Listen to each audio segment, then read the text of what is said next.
Welcome everyone to How to Teach Subtraction Facts That Stick, hosted by the Well-Trained Mind Press. Our presenter tonight is Kate Snow, a homeschool mom and math educator. Kate's books, published by the Well-Trained Mind Press, help parents raise kids who are capable and confident in math. She blogs at kateshomeschoolmath.com. Kate will be talking to us about teaching subtraction facts, and then she will answer some questions for you. To ask a question, simply type into the white panel marked questions. Our moderators will pass the questions on to Kate at the end of the session. We'll have a full audience today, so please be patient as we try to get as many questions as possible. We are recording this presentation and plan to upload it to our Well-Trained Mind YouTube channel, which you can rewatch or share with your friends as you like. And now, here's our presenter, Kate Snow.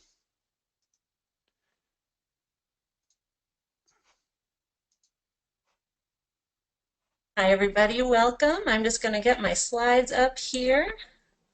There we go. Well, welcome. I hope you're having a good night. I'm speaking to you tonight from my schoolroom slash office slash keep all my homeschool stuff room in Grand Rapids, Michigan. Tonight we're going to be going in depth with the subtraction facts. And if you attended my addition facts that stick webinar a couple weeks ago, welcome back. And if you didn't, no problem, we'll get you all caught up and talking about these subtraction facts tonight.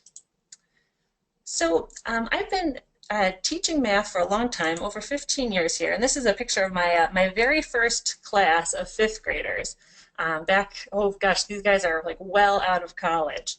And as a first-year teacher, I discovered that a lot of my students didn't know the addition facts very well or the multiplication facts.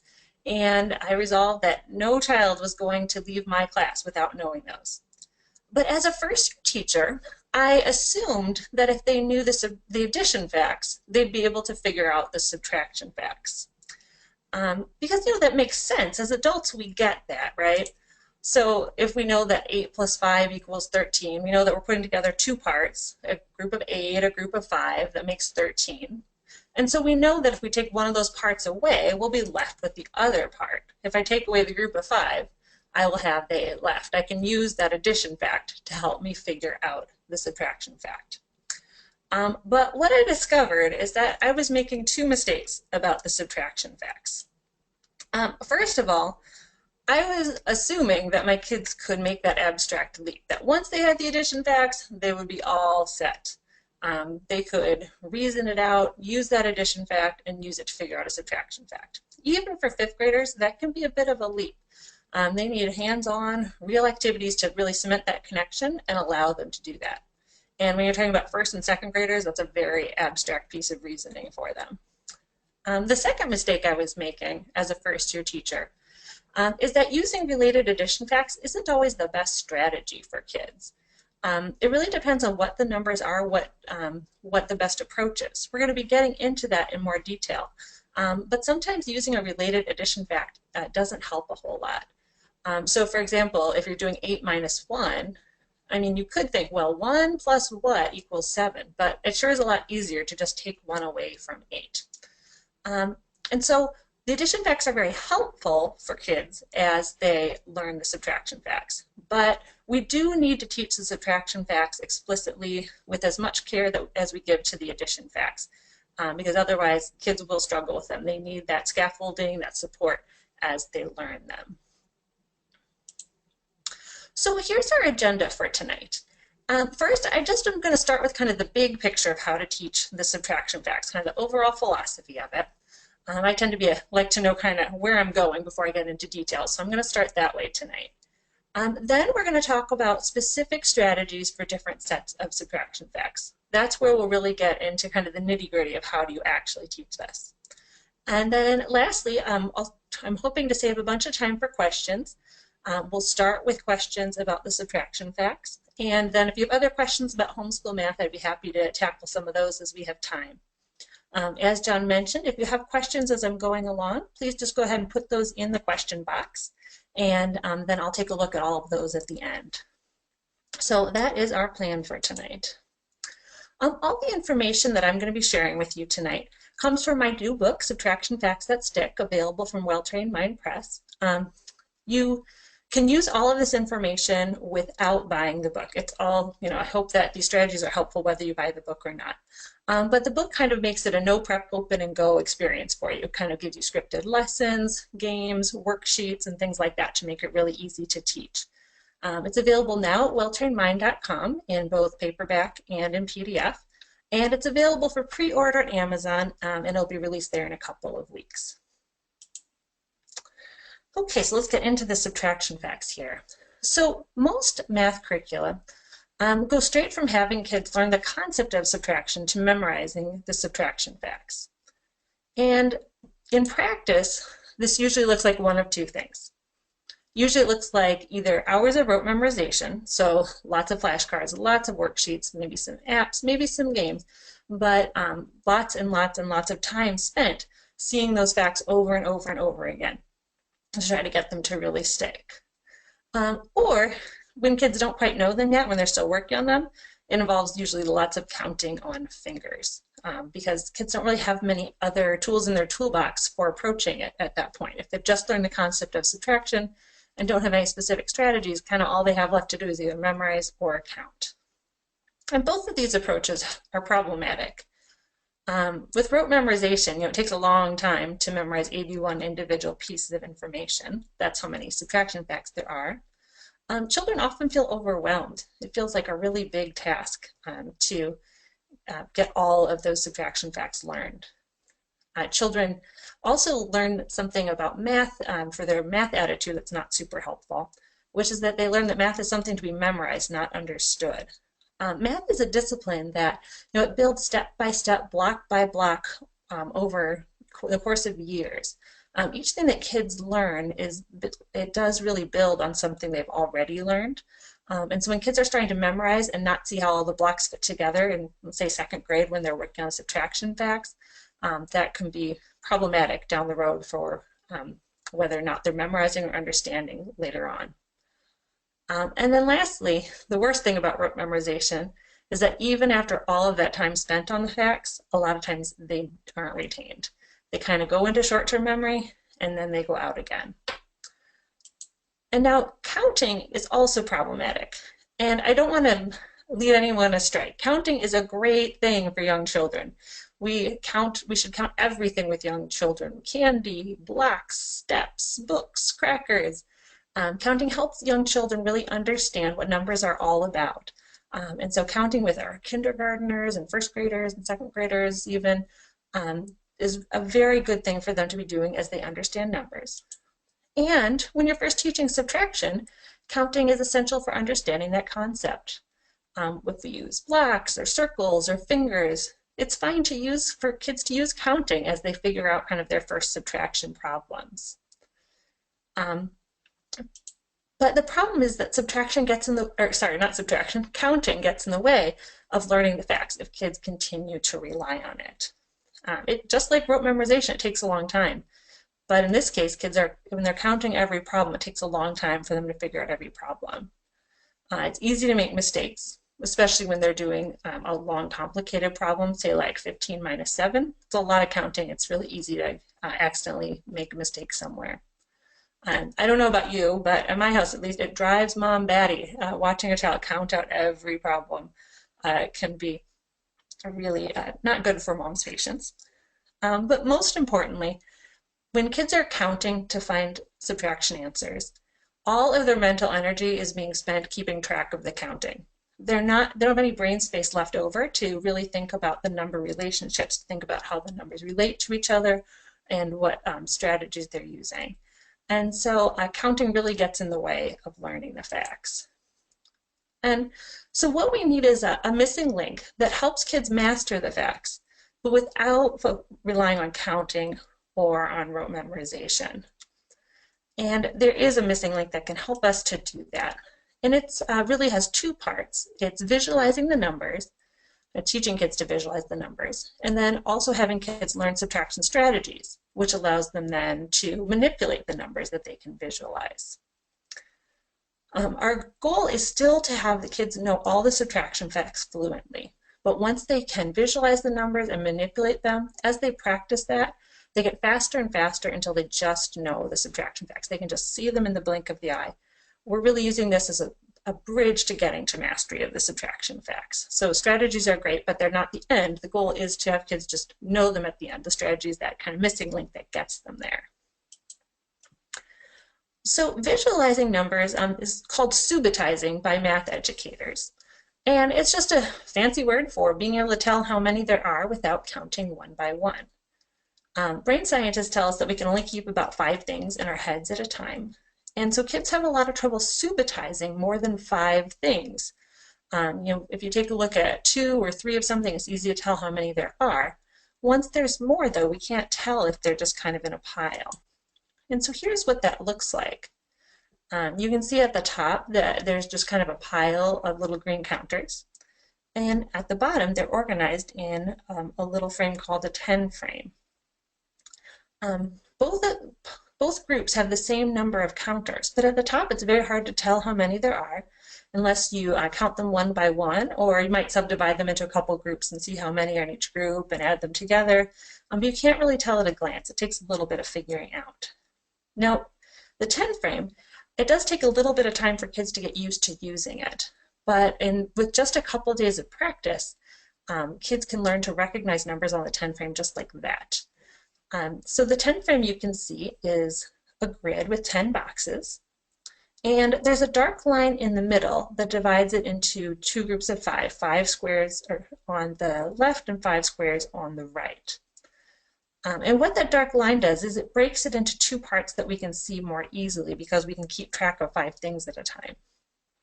And so in this 10 frame, it's pretty easy to see that there are 9 counters on the 10 frame. There's a group of 5 on the left and 4 more on the right for a total of 9. Or you might reason that there's 1 box that's empty out of the 10, so there must be 9. And there's several really important benefits to teaching kids to subitize on a 10 frame. First of all, it just builds their number sense. Even just looking at this 9 on here, when a child can recognize that that's 9, all of a sudden they know right off the bat that it's 1 less than 10, that's 4 more than 5. They're connecting the number 9 to those important benchmarks. The other thing about the 10 frame that's wonderful is that it makes it easy to manipulate the numbers to find answers. If we just try to imagine 18 counters and taking away 9 of them, you can't really see it. But with the 10 frame, you can actually see it, which is a good stepping stone to mastering the subtraction facts. So here is the table of all of the subtraction facts. It's 2 minus 1 over in the bottom left corner, all the way up to 18 minus 9 in the top right corner. And so these are all 81 of these facts. And we can see that there's a lot. So 10 frames help, but we need something else too. We also need strategies that we can use for big chunks of the table so that this isn't an overwhelming task. And so here's kind of the overview of the approach to using subtraction fact strategies to teach the facts. First, we divide the facts into groups that can all be solved with the same strategy. And I'll be showing you exactly how to do that as we get into the nitty-gritty a little bit more. Once you divide the facts into groups that can be solved with the same strategy, you focus on just one group of the facts. I'm going to show you 8 different groups. And so we just focus on one of those 8 groups. You teach the strategy for that one group. And then you have your child use that strategy to practice the facts in that group until those facts are mastered. And then last, step 4, you mix up the facts with the other facts that your child knows and have them practice all the facts mixed up. That's really important. It's that your child also learns how to choose the right strategy, not just how to use it, but also to choose it. Because, of course, when kids are solving subtraction facts in real life, they're not always going to be neatly organized by strategy for them. So as I said, there's 8 different groups that I divide the subtraction facts into to make it easier for kids to master them. But I think it helps as an adult to know that all of those strategies basically boil down to 2 big strategies. And a lot of the strategies involve just taking away. The most basic definition of subtraction is that we can take some away. So for example, for 8 minus 1, we think about just take 1 away is the same as subtracting 1. The other big strategy that we'll be using with several of these groups of facts is backwards addition. And that's like I talked about at the beginning. I'm using a related addition fact to figure out a subtraction fact. And so as I go through, we'll be talking about them in more depth, but that's kind of the big ideas that we'll be using to solve the subtraction facts. So here is the subtraction table again, but this time it's color-coded. Each of the 8 colors corresponds to one of the 8 groups of subtraction facts. What we'll do now is we'll work through the groups in order from easiest to hardest, and see how let's get into kind of the nitty-gritty of the strategies, how they actually work, and work our way through all 8 groups. We're going to start with these pink ones over here on the left. These are the -1 and the -2 facts. So to subtract 1 and 2, we use a takeaway strategy. We teach kids to, excuse me, get a drink of water here. So to subtract 8 minus 1, for example, we put 8 counters on the 10 frame and then simply take 1 away. Once we take 1 away, we can see that there are 7 left, so 8 minus 1 equals 7. And so for subtracting 1 and 2, we just take 1 or 2 away. And these, of course, are generally the easiest subtraction facts for a lot of kids. But even if your child already knows how to subtract 1 and 2, this is a great place to start in teaching the subtraction facts to mastery, because it gives kids a lot of experience with starting to visualize numbers on the 10 frame and use the 10 frame. So next we're going to tackle the subtracting 3 and 4 from the numbers 10 and less. We're going to focus on all of the smaller numbers before we get to the numbers in the teens. So to subtract 3 and 4 from the numbers less than 10, we're again going to use a takeaway strategy. But what makes this one a little different is that we're subtracting 3 and 4. It's a little harder to keep track of than 1 or 2. And so we are going to use this dark dividing line in the middle of the 10 frame as a point of reference, as a benchmark for taking the numbers away. And in fact, we're even going to take them away in 2 steps so that it's easy to keep track. So 7 minus 4, first we'll take away the first 2 down to 5. And then it's easy to see, okay, I need to take away 2 more, and that will leave 3 on the 10 frame. And so that works for all of the subtracting 3 and 4 from these numbers less than 10. We take it away in 2 steps using the dark dividing line as a benchmark to keep track of where we are in the 10 frame. Next we have this blue group down here at the bottom of the subtraction table. And I call these the neighbor numbers. This is not a mathematical term, but I think it helps kids to think about these numbers in a way that's really helpful. So for example, for 8 minus 6, those are 2 numbers that are pretty close together. 9 minus 8, 2 numbers that are close together. Neighbor numbers are these ones that are just 1 or 2 apart. And so for subtracting these neighbor numbers, this is where we're going to first start to use a backwards addition strategy, using a related addition fact to figure out the subtraction fact. So for example, for a child trying to figure out 8 minus 7, instead of putting 8 counters on the 10 frame and taking away 7, we put 7 on the 10 frame and say, okay, so 7 and how many plus how many more is 8?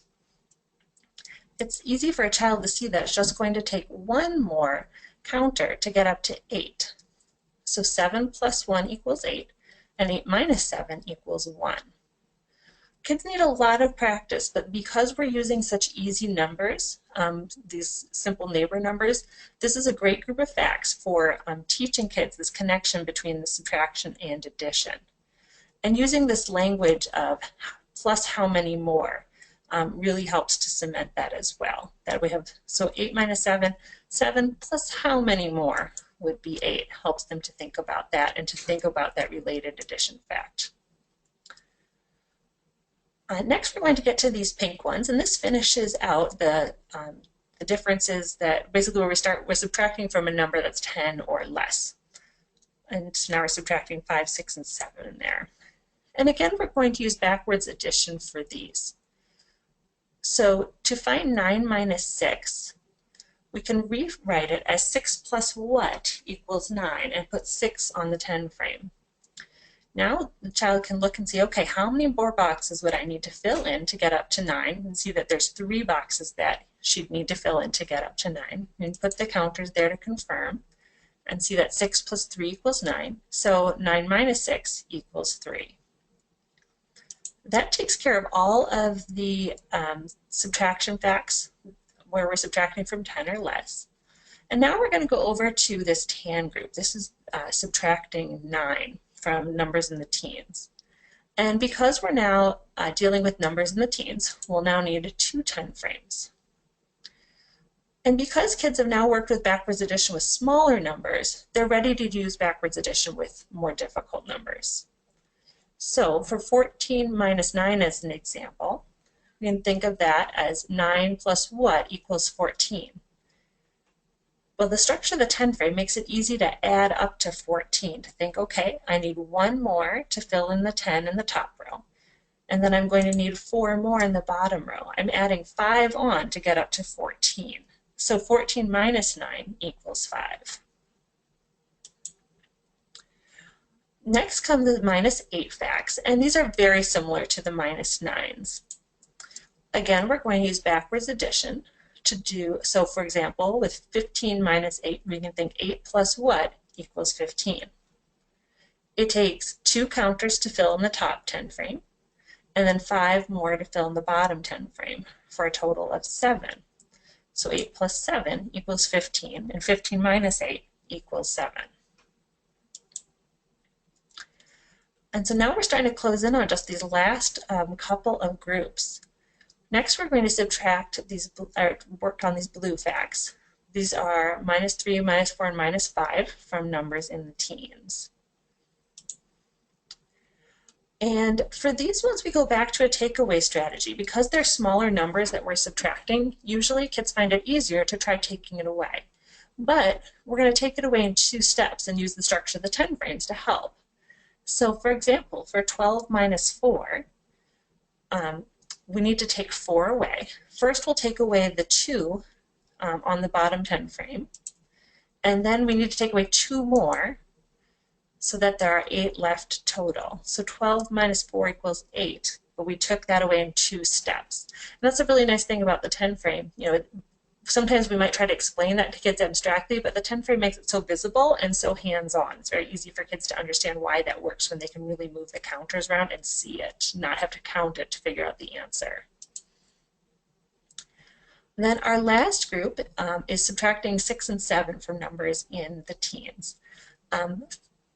Often, at least in my experience, these are some of the hardest facts, like 13 minus 6, 12 minus 7, some of the most difficult for kids. But what I found is that different kids like to approach these different ways. For some kids, they prefer to use a takeaway strategy. For some kids, they prefer to use a backwards addition strategy. And really, either one is fine. Whichever clicks more for a child is just fine for these. So for a child who prefers to use the takeaway method, here's an example of 14 minus 7. So to take away, we take away 7 counters. We're going to do it again in 2 steps and use the visual of the 2 10 frames to help. So first we're taking away 4 and then 3 more. So to see that there are 7 left, 14 minus 7 equals 7. But if a child prefers to use a backwards addition approach, that's fine too. He can rewrite 14 minus 7, think of it as 7 plus what equals 14, and then add up in 2 steps.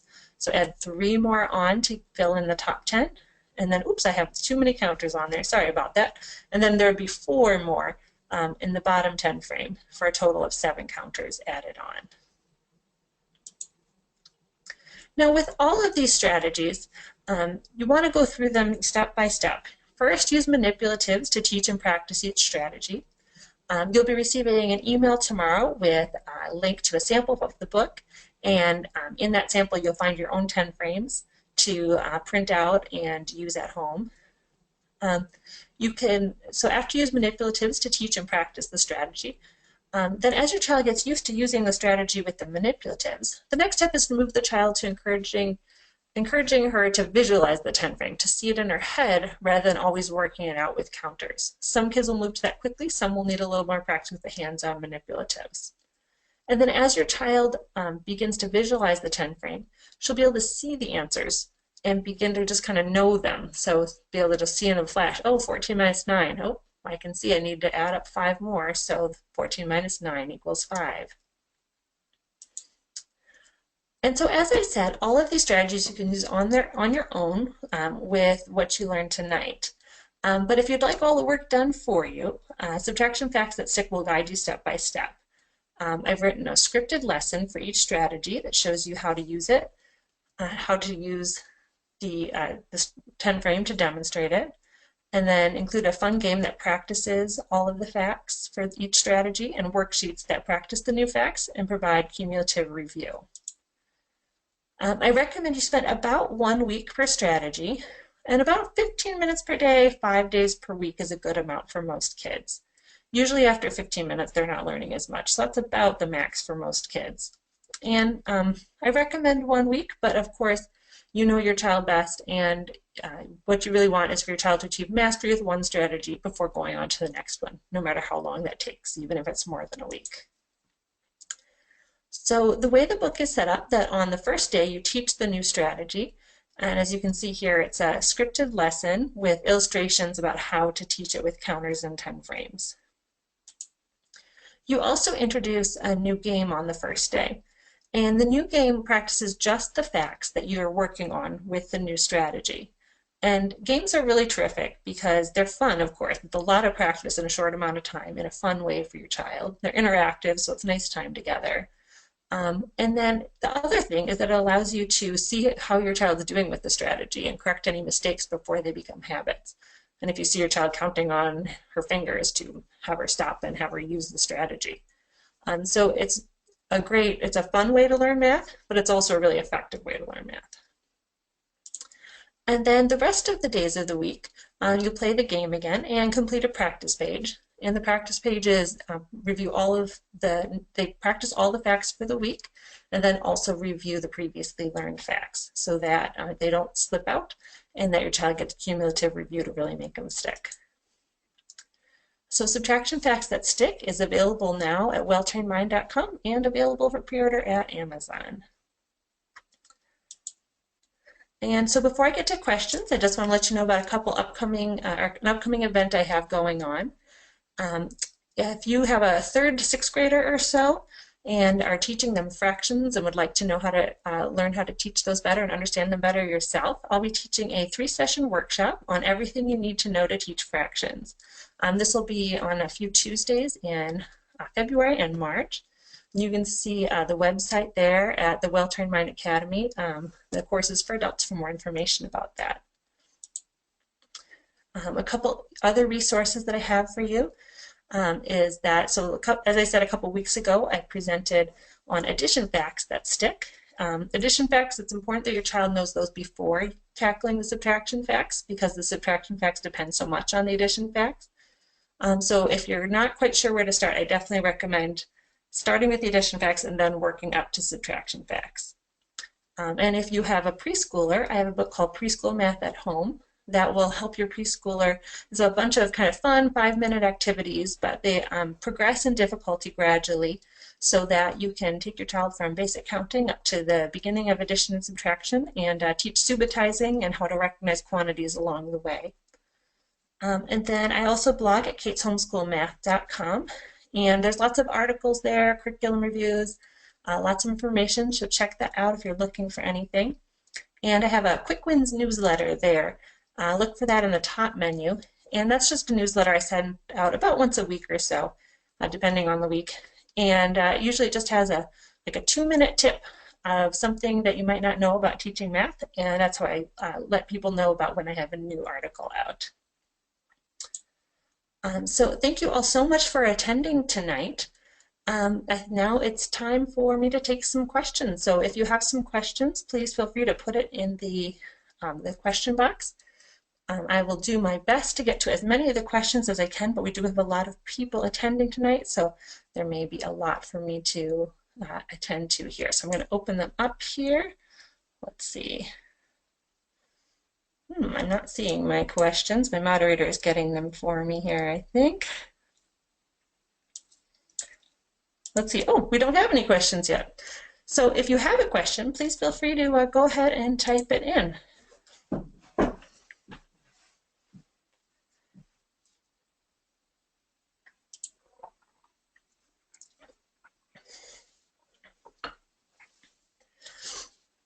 So one question here is, are your addition and subtraction books complete enough to comprise a kindergarten math curriculum? I wouldn't recommend these for a full kindergarten math curriculum. They usually addition it's great to introduce addition and subtraction in kindergarten, but most kids won't be ready to really master addition until first grade, and subtraction often until second grade, until they're about 7. Different curriculums tackle them at different times, but I would say that'd be a little too advanced for a kindergartner. And so I would recommend looking for some other resources. The Early Bird books from Singapore are ones that I like. I also like the Right Start Math, Level A for kindergarten, but the addition and subtraction wouldn't be complete enough. There's probably other things that you'd want to make sure your kindergartner got at that age. Another question is, so how do you handle a student who seems frustrated or just says, I don't know, instead of trying to work through the lesson? Well, I have to say that that's sometimes a challenge at my house too. So that's definitely something that I think all kids do sometimes. In general, I'd say that the first thing to do is to try to figure out what's really going on. And I know kids can be cryptic. For me, often the first thing I have to figure out is if somebody's just being stubborn or if they really don't understand it. Stubbornness, that's a different issue. That's more of an issue of parenting and consequences. And then when a child who seems frustrated just seems like they don't understand it, so it depends on the age as well for how to handle that. For me, with my first grade daughter, when she's genuinely frustrated and she's trying to make a G and she's just having trouble with it, when she's frustrated, that's usually my sign that I need to just stop for the day and we'll come back to it tomorrow. With my fourth grader, on the other hand, I feel like he needs to learn how to handle frustration, and so I make him stay with it and try to lighten the mood. Sometimes come back to it in 10 minutes, but to come back and make sure he gets to it. So I'm afraid there's no silver bullet on that one. I sure wish there were. So how do you know, the question from Cameron, how do you know when to move on to teaching the subtraction strategies? Right after the child masters the addition strategies? So once the child is fluent at the addition facts, that's a good time to work on the subtraction facts. But it's important that your child understand the concept of subtraction first before moving right on to mastering the subtraction facts. So I do recommend spending some time working on the concept of subtraction, working through real life situations before you go on to trying to memorize the subtraction facts. Michelle asked, where would this fit into a Singapore or Right Start curriculum? Is there a certain point where this can be used to make sure the child understands? So I would say that with any curriculum, this book would fit in well once the textbook has introduced subtraction, given kids some practice figuring out subtraction problems, but hasn't, when a child hasn't gotten to the level of mastery with it. And most curriculum really don't provide quite enough practice unless you do, like in Right Start, for example, unless you really do all the games, all the practice pages, there's not enough there to really get to that level of mastery. And with Singapore, they very much expect that you will spend extra time on the side, also making sure the facts are mastered. So in Right Start, I believe it would be towards the end of level B or the beginning of level C is where subtraction facts would fit. And then with Singapore, it's in the grade 1 curriculum, I believe at the end of 1B. Looking through here. My daughter is 12 and has a difficult time with automaticity and speed for her math facts. Is this a program that might work for her? Yes, I've certainly seen good success with this approach. I've done some tutoring, especially I had a fourth grader that I worked with who was really stuck in the counting rut. And that's what was really slowing her down. And so it can be a different approach than kids have seen before, in a way that they can start to visualize and see the facts. I can't guarantee that, not knowing more about your daughter, of course, but this is a program that works well with kids of all ages. It's not babyish or anything. I purposely tried to design it so that first and second graders could use it happily, but so could fourth, fifth, sixth graders who haven't mastered their facts. It's really appropriate for all ages. In textbooks, I've seen 10 frames that are 5 on top, 5 on the bottom. Do you prefer the 10 frame with all 10 in a row, or does it not make a difference? From Rachel. That's a great question, Rachel. I think either is fine, but you can see I do set mine up to be 10 squares across and not 5 on top and 5 on the bottom. And that's because I think it reinforces better that the 10 is the most important unit for kids. The 5s are important, but 10 is the foundation of our place value system. And so I do think it's better for kids to see that they go all the way through a 10 before we start over with a new unit, with a new group of 10. And I also like how that kind of reinforces what they do with reading at that in the younger grades, that we start at the left, we fill in the 10 frame all the way over to the right, and then we go back to the beginning. But 5 on top and 5 on the bottom 10 frames are also a great tool. I just prefer I think the 10 by 1s work better for most kids, and so I've chosen to use those in the books. Question from Cameron, does your book teach how to introduce the concept of subtraction? No, it does assume that your child has already been introduced to subtraction, to the idea of subtraction. It assumes your child knows the addition facts well, and it also assumes that your child has a beginning understanding of place value. This doesn't have to be a well-developed idea of place value, but to understand that 15 is 10 plus 5 and to know how to write 15 as a 1 and a 5 is important to have down before kids work on mastering the subtraction facts. Here's a question from Adrienne. What constitutes fluency? My daughter can come up with the correct answers for addition facts, but it can take up to a full minute for her to come up with it. Well, that's a great question, Adrienne. I define fluency as being able to come up with an answer in 3 seconds or less. I feel, different kids have different processing speeds. Ideally, all kids, you'd be able to say 13 minus 7 equals 6. Like, that would be wonderful. But different kids have different processing speeds, and that might not be realistic for every child to be able to get it quite that fast. But within certainly less than 3 seconds, ideally within 1 or 2, constitutes fluency. That's when a child really just knows the answer and can use it. And I'm sure, as you've noticed with, when your child works for a minute to come up with an addition fact, if she has to do 3-digit addition problems down the road, that's going to be a very long problem. So getting all of these stepping stones in the facts solid, being able to do them so quickly within 3 seconds, that's what will make those higher level skills much easier, much faster, and much less painful for everybody. Lori asks, is Math-UC compatible with the methods you recommend? So Lori, there's certainly some overlap in the way that Math-UC, the strategies that Math-UC teaches. And they use a different manipulative, though. Of course, they use their colored rods. And so they're certainly compatible. There's nothing that, would, I think, really confuse a child. And in some ways, Math-UC, because it does use the rod so exclusively, it is nice for kids to be able to see some other manipulatives. They tend to kind of always be using the rods in Math-UC. And so this would be a different manipulative, but very compatible and similar to some of the strategies. So let's see, Elizabeth asked, will we be able to view the presentation afterwards? And yes, you will, Elizabeth. This will be recorded on the Well-Trained Minds YouTube channel, so you can look for that there. I think it should be up probably tomorrow or the day after, and you'll be getting an email with a link to that as well, so you'll be able to see it then. Heather asks, are there any math-focused board or card games you recommend for family game night? Oh, my family loves games, Heather. We play a lot of them. Let's try and think of some of our favorite math-focused ones. Certainly some of the old classics are great. We played Yahtzee the other day and had a ball, and it was great, adding and multiplication and all those kinds of single-digit number skills in there. Rat-a-tat-cat is a great one for very young children that we like a lot. It's a genuinely fun game. We've been playing a lot of cribbage at my house as well, which is a great one for doing a whole lot of adding as well.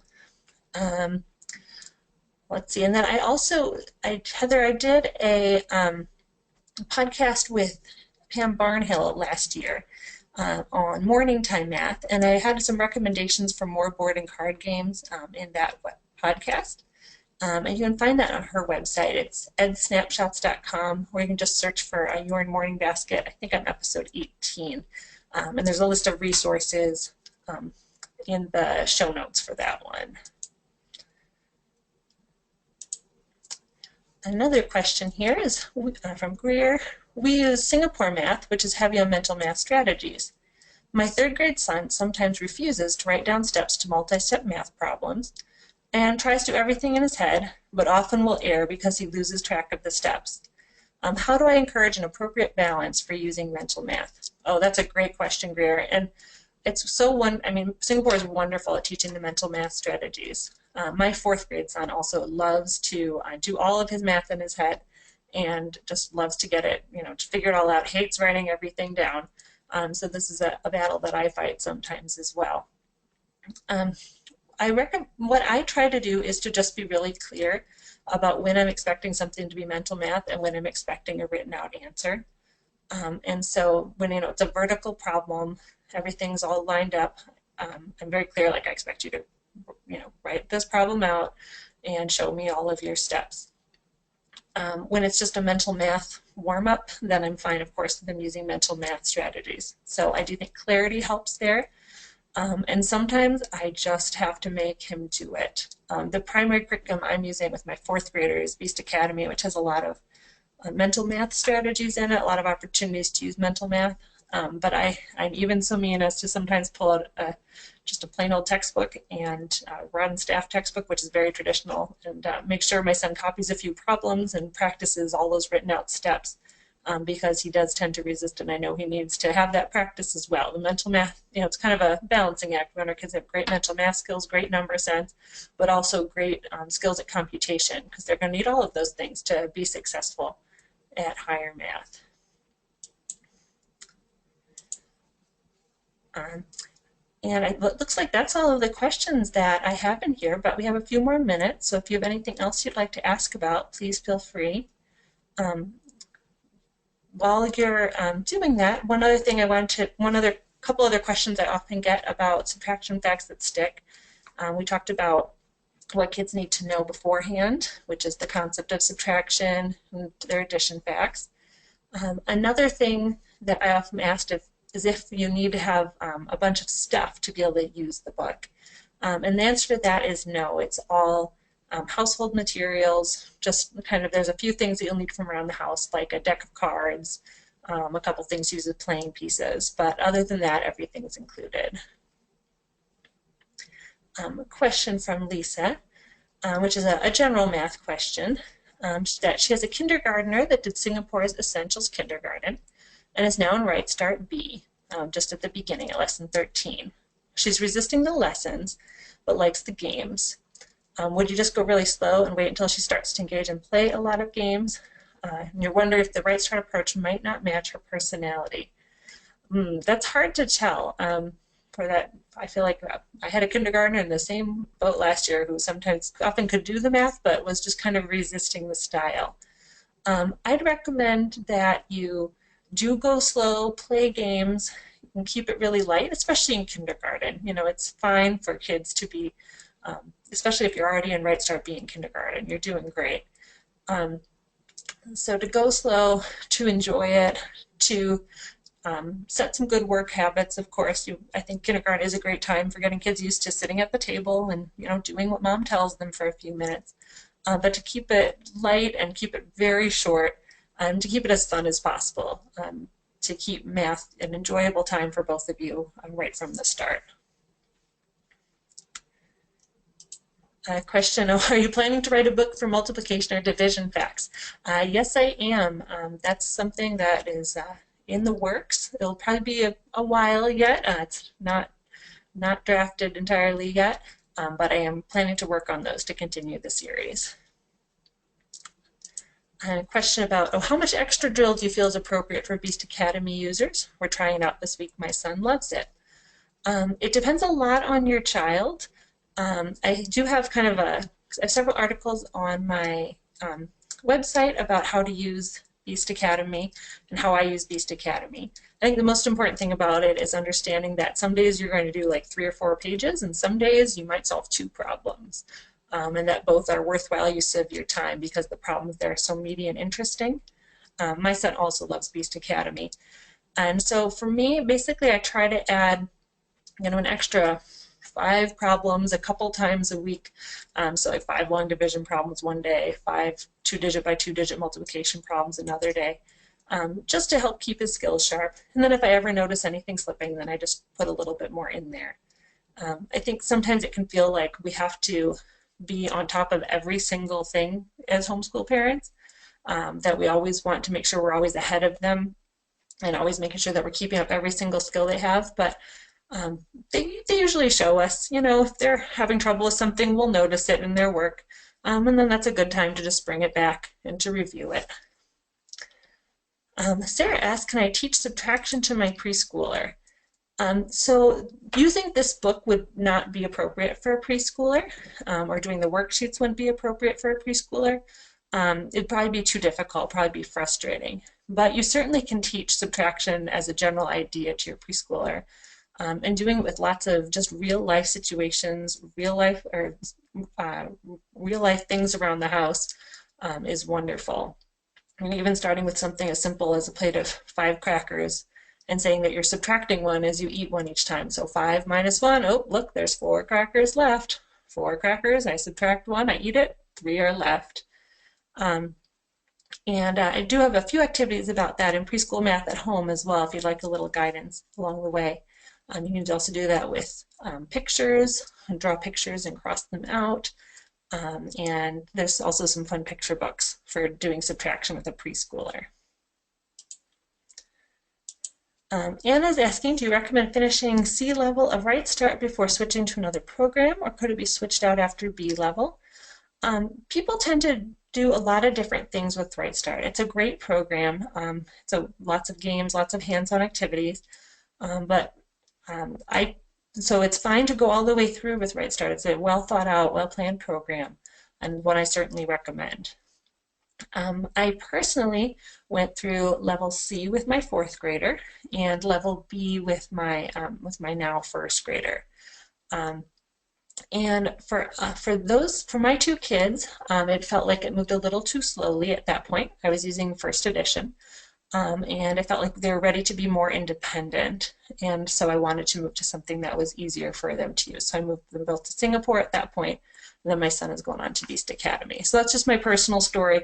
That doesn't mean that's the right choice for everybody, for sure. And so I think it's really depending on what's working for you, Anna, whether you want to finish level C or B. Heather asks, how much time should we devote to homeschool math in kindergarten, 1st, and 2nd grades? That is a really great question, Heather. That's one I get asked quite a bit. In general, when we sometimes feel like we need to be doing what schools do, 45 minutes or something of math every day. But just always keep in mind that we are getting so much more done in our time generally than a teacher is who's trying to teach 25 children at once. I usually aim for about 15 to 20 minutes of math in those grades, but 15 to 20 minutes of very focused math, where we're kind of zipping through a hands-on lesson, doing some mental math or some oral drill, and then my child's working on a worksheet on their own for a bit, maybe 25 to 30 if they're dawdling over their worksheet a little bit. But a good 15-minute lesson and then some independent work, that is a good day of math at those ages. How do you feel about the Mequon curriculum? I've seen wonderful things about the Mequon curriculum, but honestly I haven't used it myself, so I just don't feel like I can comment too much on it. It seems like a great curriculum for teaching kids to think mathematically, to think about math concepts, but it's very open-ended. So for some families and kids, that's great, and that drives other people crazy. So definitely make sure to take a close look at it yourself to decide if it's something that's for you. Any tips for training your older kids to teach younger kids using 10 frames and the strategies you suggest? Oh, that's an interesting question. I've never tried that myself, and so I'm not sure. I think generally the teaching should usually come from a parent. The lesson should come from a parent. But certainly playing games is a great thing for siblings to do together, once both children know the game, to be able to play it together. One simple thing, actually, now that I think about it, a fun way that an older child could be involved with helping a younger child learn to use the 10 frames would be something as simple as taking a 10 frame and putting counters on it and then covering it with a piece of paper and then just flashing it for a second, and have so that the younger child looks at it for a minute, kind of takes a picture with their mind or with their eyes, and then the older child covers it again. The younger child tries to remember how many there were. That kind of a peekaboo game is a great way for teaching kids to get used to the 10 frame, to start to visualize the numbers, and that might be a kind of a fun thing for an older child to help with.